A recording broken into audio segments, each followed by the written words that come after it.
वचन, सत्य वचन, अमर वचन, जीवित वचन, दिव्य वचन, सत्य वचन, अमर वचन, जीवित वचन। साई दा बाबा बनी दा बाबा बगरे रे सा रे सा रे सा रे सा। दिव्य वचन, सत्य वचन, अमर वचन, जीवित वचन, दिव्य वचन, दिव्य वचन।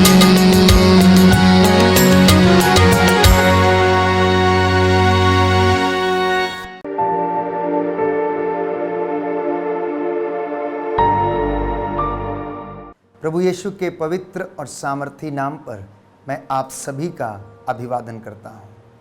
प्रियजनों, आज प्रभु ने वचन दिया है कि मेरे बच्चों से ये कहना कि ईश्वर एक करुणामय और दयालु ईश्वर है, जो सहज ही द्रवित हो जाता, जो तरस खाने वाला परमेश्वर है। जब इज़राइली जनता मिस्र की गुलामी में थी, तब उसने अपने पवित्र दाहिने हाथ से उसको पाप की गुलामी से, मिस्रियों की गुलामी से, हर प्रकार के शोषण से उसे बचाया और उसे मिस्र की गुलामी से आज़ादी दिलाई।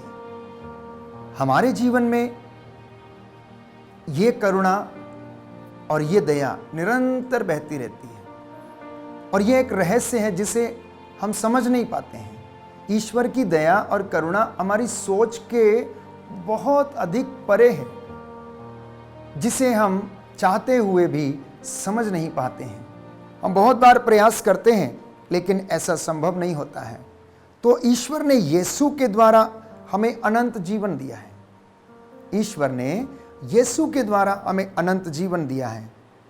मैं आपको ये बता रहा हूं कि मुक्ति केवल यीशु मसीह के द्वारा संभव है, किसी दूसरे व्यक्ति के द्वारा नहीं। क्योंकि यीशु मसीह ने ही सारी मानव जाति के लिए प्रायश्चित किया और उसके गुनाहों के लिए अपने रक्त की एक एक बूंद को उसने बहा दिया, और वो दया निरंतर हमारे जीवन में बनी रहती है।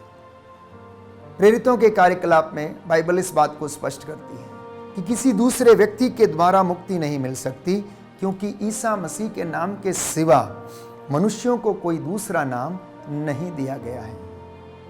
आप लोग ये जान लें, बाइबल इस बात को प्रमाणित करती है कि ईसा मसीह के नाम के सिवा मानव जाति को कोई दूसरा नाम नहीं दिया गया है। ये पवित्र बाइबल हमें बताती है, और कोई भी दूसरा व्यक्ति हमें मुक्ति नहीं दिला सकता, केवल और केवल यीशु मसीह। क्यों? क्योंकि धर्मशास्त्र इसको प्रमाणित करता है। So Jesus is the only saviour, there is no other saviour on this earth. ना कोई था, ना कोई होगा, केवल यीशु मसीह जो आदि है, अंत है, अल्फा है, ओमेगा है, सदा एक रूप बना रहने वाला परमेश्वर है, जिसका प्रेम सदा और अनंत काल तक बना रहता है, और जो जीवित परमेश्वर है, जो मर गया था, बाइबल हमें बताती है, वचन कहता है वो जी उठा है, और ईश्वर ने पवित्र आत्मा के द्वारा उसे कब्र में से बाहर निकाला, और वो जिंदा है, और वो पिता के दाहिने विराजमान होकर मेरे और आपके लिए प्रार्थना करता है। केवल वही हमें मुक्ति दिला सकता है। मैं समझता हूं कि धर्मशास्त्र के इतने प्रमाण हमारे लिए पर्याप्त हैं। अगर हम चाहते हैं कि हम प्रभु की इस दया को अनुभव करें, तो मुझे और आपको उसके साथ जुड़ने की आवश्यकता है। भीड़ की भीड़ यीशु के पीछे आ रही थी, बाइबल हमें बताती है। तो प्रभु ने देखा, यीशु जब अपनी सेवकाई में थे, तो उन्होंने देखा कि 3 दिन से ये लोग भूखे और प्यासे हैं।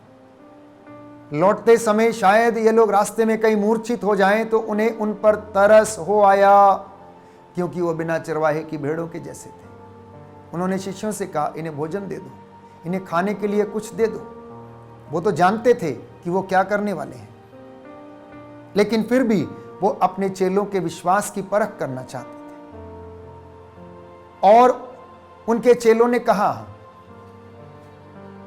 कि यह 5 रोटियां और 2 मछलियों से इतने लोगों के लिए क्या होगा। लेकिन यीशु अपनी महिमा वहां पर प्रकट करते हैं। एक बालक के पास वहां पर 5 रोटियां और 2 मछलियां थी। उसने अपना वो छोटा सा भोजन जिसे वो अपनी यात्रा के दौरान थैले में डालकर लेके जा रहा था, उसने उसे समर्पित कर दिया और परमेश्वर ने उसे इतना बना दिया कि 5000 लोगों के खाने के बाद भी 12 टोकरे बचे हुए टुकड़ों से भर गए। तो उसके लिए कुछ भी असंभव नहीं है। मेरे और आपके लिए असंभव है, परंतु प्रभु के लिए कुछ भी असंभव नहीं है। ये मुझे और आपको आज जानने की आवश्यकता है, अनुभव करने की आवश्यकता है। वचन ये कहता है, प्रभु ने ये कहा कि वो तुम्हारा भाग्य पलट देगा, वो तुम्हारा भाग्य पलट देगा। आप विश्वास करना और आपके जीवन में ऐसा होगा। एक शतपति प्रभु के पास आया, उसने कहा मेरा नौकर बीमार है, आइए और उसे चंगा कर दीजिए। प्रभु ने कहा मैं आऊंगा और उसे चंगा कर दूंगा। उसने कहा नहीं, मैं इस लायक नहीं हूं, मैं इस योग्य नहीं हूं, तू यहीं से एक शब्द कह दे और मेरा नौकर चंगा हो जाएगा। और ऐसा ही हुआ। उसने कहा कि मेरे अधीन सैकड़ों नौकर हैं, एक से कहता हूं आओ तो वो आता है, दूसरे से कहता हूं जाओ तो वो जाता है। और आप यदि एक शब्द कह देंगे तो मेरा नौकर, मेरा सेवक चंगा हो जाएगा। तो यूहन्ना के सुसमाचार अध्याय 14 पद संख्या 6 में प्रभु ने स्वयं इस बात को कहा कि मार्ग, सत्य और जीवन मैं हूं, मुझसे होकर गए बिना कोई पिता के पास नहीं आ सकता है। तो प्रियजनों, my dear precious people of God, प्रभु का आत्मा आपकी अगुवाई करता, आपके साथ रहता है। इसलिए यशायाह नबी ये कहता है कि अगर आप उसकी दया को अनुभव करना चाहते हैं, उसके प्रेम को अनुभव करना चाहते हैं, तो बाइबल हमें बताती है, यशायाह नबी का ग्रंथ अध्याय 55 पद संख्या 7 कि पापी अपना मार्ग छोड़ दे, पापी अपना मार्ग छोड़ दे, क्योंकि इस दुनिया में जिधर देखो उधर ही पाप है, अंधकार ही अंधकार है। भ्रष्टाचार, घूसखोरी, अत्याचार, शोषण, गर्भपात, अनेक प्रकार के ऐसी बुराइयां लोगों के जीवन में इस दुनिया में हैं, प्रियजनों, जो इंसान को आगे बढ़ने नहीं देती। अगला वचन लिखा है, दुष्ट अपने बुरे विचारों को त्याग दे, वह उसके पास लौट आए और वह उस पर दया करेगा, क्योंकि ईश्वर दया सागर है। ईश्वर दया सागर है। पापी अपना मार्ग छोड़ दें, दुष्ट अपने बुरे विचारों को त्याग दें, वह ईश्वर के पास लौटकर चला आए और वह उस पर दया करेगा, क्योंकि ईश्वर दया सागर है। अगर आप अपराध बोध में हैं तो आज प्रभु के पास लौटें, पुराना त्याग कर प्रभु के पास लौटें। क्या आप जानते हैं कि जिस ईश्वर की हम सेवा करते हैं वो कितना महान, करुणामयी और दयालु ईश्वर है? अगर आप वचन पढ़ेंगे तभी आप जानेंगे, वैसे नहीं जानेंगे। इसलिए मसीहों को धर्मशास्त्र पढ़ने की आवश्यकता है।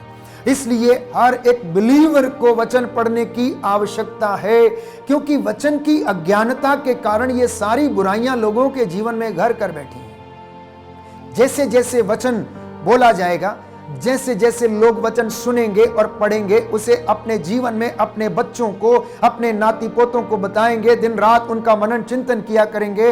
इन वचनों को जिन्हें मैं आज आपको सुना रहा हूं, अपने बाजुओं पर, अपने चौखटों पर और अपने माथे पर शिरोबंद की तरह बांध लेंगे।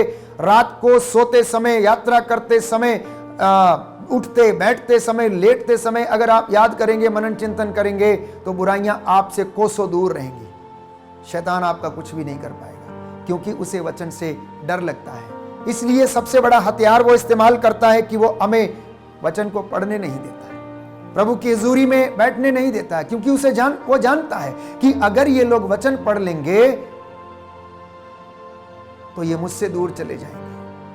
और परमेश्वर ये चाहता है कि अगर मेरे बच्चे वचन को जान जाएंगे और वचन इन्हें स्वतंत्र कर देगा, आत्मा इन्हें स्वतंत्र कर देगा, क्योंकि आत्मा की तलवार ईश्वर का वचन है। प्रियजनों, अगर आप चाहते हैं कि आपके घर में उन्नति हो, सफलता आए, आपके बच्चे ज्ञान में बढ़े, प्रार्थना में बढ़े, आशीष में बढ़े, तो घर में वचन पढ़ना शुरू कर दीजिए, क्योंकि ये वचन जीवित परमेश्वर का वचन है, जो हमें आशीष देता है, चंगाई प्रदान करता है। His mercy is greater than any preacher can preach about। जानते हैं आप कि परमेश्वर की दया इतनी बड़ी है कि जो प्रचारक है, जो वो प्रचार करता है, जो लोगों को बताता है, उससे कहीं ज्यादा अधिक महान ईश्वर की दया है। इसलिए यदि आप चाहते हैं कि आप पर वो ये दया बरसाए, तो उसके साथ उसके पास लौट कर चले आना। आप ये वचन सुन रहे हैं और ईश्वर की दया के विषय में सुन रहे हैं। वो दया, वो करुणा, वो प्रेम जो मेरी और आपकी सोच के परे है। कुछ लोग सवाल करते हैं, ये कैसे हो सकता है? एक व्यक्ति के सूली चढ़ जाने से पाप क्षमा कैसे हो सकते हैं? ये हमारी सोच के परे है। प्यारे भाइयों और बहनों, ये रहस्य है। यहाँ रहस्यात्मक ढंग से परमेश्वर ने अपने पुत्र को मानव जाति के पापों के लिए उसने समर्पित किया, और वह अनंत काल तक उसकी दया हमारे जीवन में बनी रहती है। क्योंकि वचन हमें बताता है, अगर हम जानबूझकर पाप करते हैं तो हमें क्षमा नहीं मिलेगी। यदि हम जानबूझकर इस दया को, प्यारे भाइयों और बहनों, नकारते हैं, इस प्रेम को जानबूझकर नजरअंदाज करते हैं, तो हमें दया नहीं मिलेगी। क्या आप जानते हैं कि संसार में ऐसा कोई भी धार्मिक व्यक्ति नहीं है, धर्मी नहीं है, जो भलाई करता हो और पाप में कभी ना पड़ा हो। उपदेशक ग्रंथ अध्याय 7 पद संख्या 20, कि संसार में ऐसा कोई धार्मिक मनुष्य नहीं जो भलाई ही करता और कभी पाप नहीं करता है। संसार में ऐसा कोई भी व्यक्ति नहीं जो केवल भलाई ही करता है और कभी पाप नहीं करता है। मैं और आप बहुत कोशिश करते हैं कि हम धार्मिकता का जीवन बिताएं, धार्मिकता का आचरण करें, लेकिन यह शरीर हमें करने नहीं देता। शैतान हमें प्रलोभन पर प्रलोभन देता और हमारे जीवन में हमें इन आशीषों से वंचित रखने का प्रयास करता है। तो आपका असली शत्रु शैतान नहीं, बल्कि शरीर का ये फ्लैश, प्यारे भाई और बहनों, ये है जो हमसे नित्य प्रतिदिन ऐसी अपेक्षाएं करता है कि हम क्षणिक सुख के लिए, क्षणिक आनंद के लिए अपने शरीर की वासनाओं में लिप्त हो जाएं। यीशु ने कहा, यूहन्ना का सुसमाचार अध्याय 10 पद संख्या 10 में हम पढ़ते हैं कि शैतान मारने, चुराने और नष्ट करने के लिए आया। यीशु कहता, मैं इसलिए आया हूं कि तुम जीवन प्राप्त करो। छोटा मोटा जीवन नहीं, परिपूर्ण जीवन, अनंत जीवन तुम प्राप्त करो, और वह जीवन सदा के लिए बना रहे। अब शैतान क्या करता है? सबसे पहले हमारे शरीर पर अटैक करता है, तत्पश्चात हमारी आत्मा पर और हमारे विचारों पर अटैक करता है, और अपने प्रलोभनों के द्वारा वो हमें अपने शिकंजे में कस लेता है, और हम शरीर की वासनाओं को पूरा करने के लिए तत्पर हो जाते हैं और हम पाप कर बैठते हैं। और इसी पाप का जो वेतन है वो मृत्यु है, जैसा कि बाइबल हमें बताती है। तो प्रियजनों, हमारी लड़ाई संत पौलुस और ज्यादा स्पष्ट करता है इस संसार के हाकिम से, अर्थात संसार के नायक से, जो स्वयं ये कहता है, जिसने प्रलोभन के समय यीशु से कहा कि देखो तुम मेरे पैरों पर गिरकर आराधना करो और मैं ये सारा राजपाट तुम्हें दे दूंगा।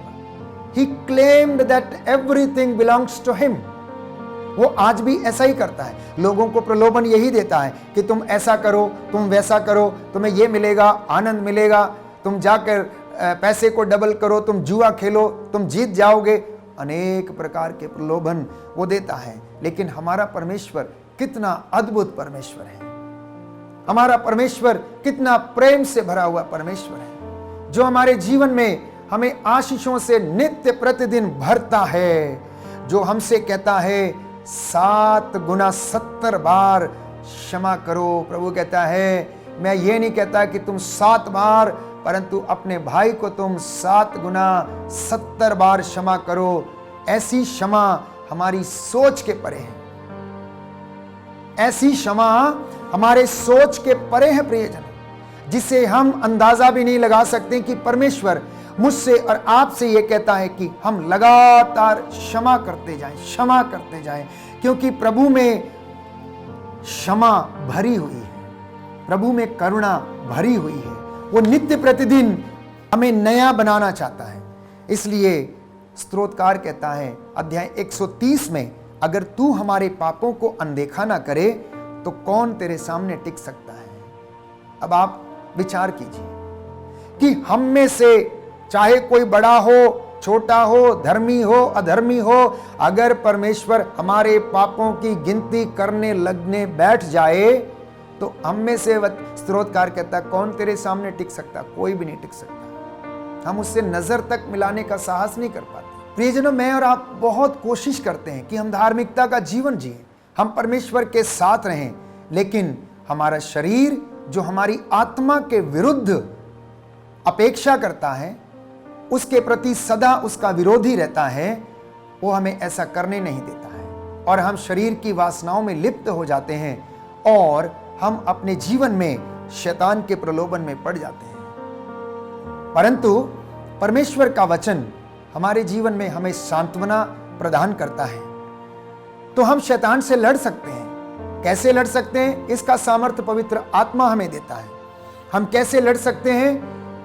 क्योंकि इसके लिए लड़ने का साहस और सामर्थ्य पवित्र आत्मा हमें प्रदान करता है। ये शरीर नश्वर है, आत्मा अमर है, इसलिए अपनी आत्मा को बचाने के लिए आप प्रयासरत रहें, वचन के द्वारा मार्गदर्शन प्राप्त करते रहें और प्रभु का वचन अपने जीवन में आत्मसात करें।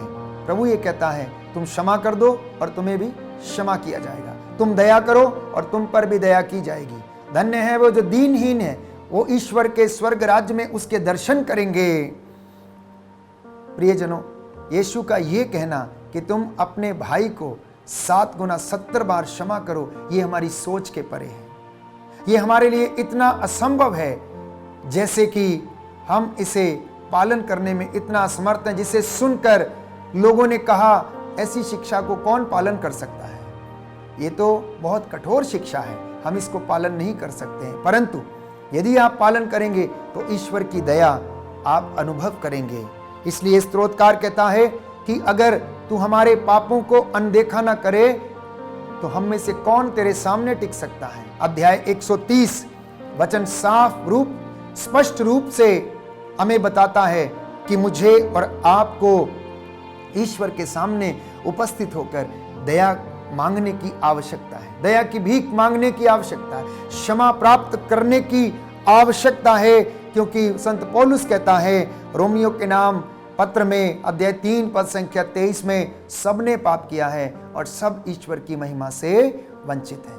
सबने पाप किया है और सब ईश्वर की महिमा से वंचित हैं। इसलिए ईश्वर हमसे कहता है कि आओ हम विचार करें, आओ हम एक साथ विचार करें। प्रभु आपको बुलाता है।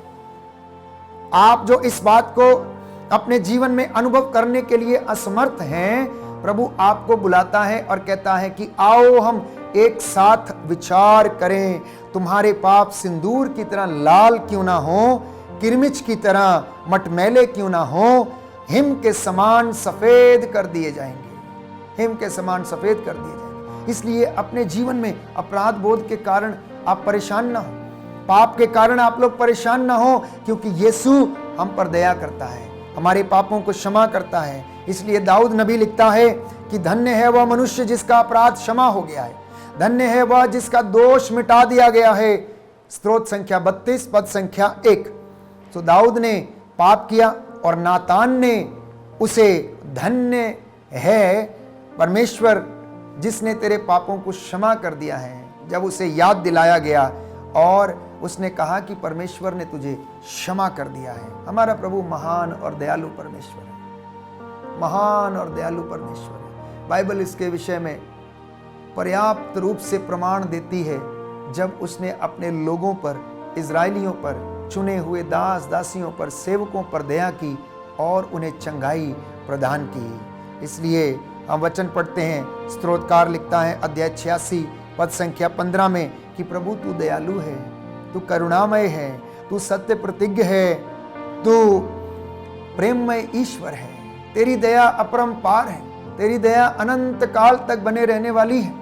तू मेरी आत्मा पर दया कर और मेरे जीवन में मुझे सारे कष्टों से बचा ले। प्रभु उसने अपने दासों पर दया की, दानियल के विषय में हम पढ़ते हैं अध्याय 6 पद संख्या 16 से 23 में कि वो अपने भक्तों के पास डेरा डालता है। जब दानियल को शेरों के खड्ड में डाल दिया गया तो परमेश्वर ने उस दास के ऊपर दया की, क्योंकि वह दिन रात प्रभु की सेवा करता, उसकी आराधना करता और घुटने टेक कर दिन में न जाने कितनी बार वो प्रार्थना किया करता था। बाइबल हमें स्पष्ट करती है कि परमेश्वर ने उसे शेरों के खड्ड से बचाया, उसने शेरों के मुंह बंद कर दिए। उसके तीनों मित्रों यहूदी बालकों शद्रक मेशक अब्दनगो को उसने आग की भट्टी से बचा लिया। उसने आग की भट्टी से उन्हें बचा लिया, जो भट्टी 7 गुना ज्यादा ताप पर तप रही थी, उसको उसने ठंडा कर दिया, क्योंकि चौथे व्यक्ति के रूप में स्वर्गदूत उनके बीच में टहल रहा था और उन्हें कुछ भी हानि नहीं हुई। तो ये प्रभु की दया है। मेरे और आपके जीवन में भी हम इसे अनुभव करने वाले बन जाएं। अपने परिवार में, अपने जीवन में, बच्चों के जीवन में ईश्वर की दया आ जाए। आइए हम इसके लिए प्रार्थना करें। प्रभु आपको रूह का दुगना मसा प्रदान करें। धन्यवाद परमेश्वर, तू दया का सागर, करुणा सागर प्रभु है। मैं तेरा दास तुझसे निवेदन करता हूँ, तेरे वचन के द्वारा आज जो सुनाया गया है, तेरे इन बच्चों के जीवन में आशीष आ जाए। तेरी प्रजा तेरे प्रेम और तेरी करुणा को अनुभव करे।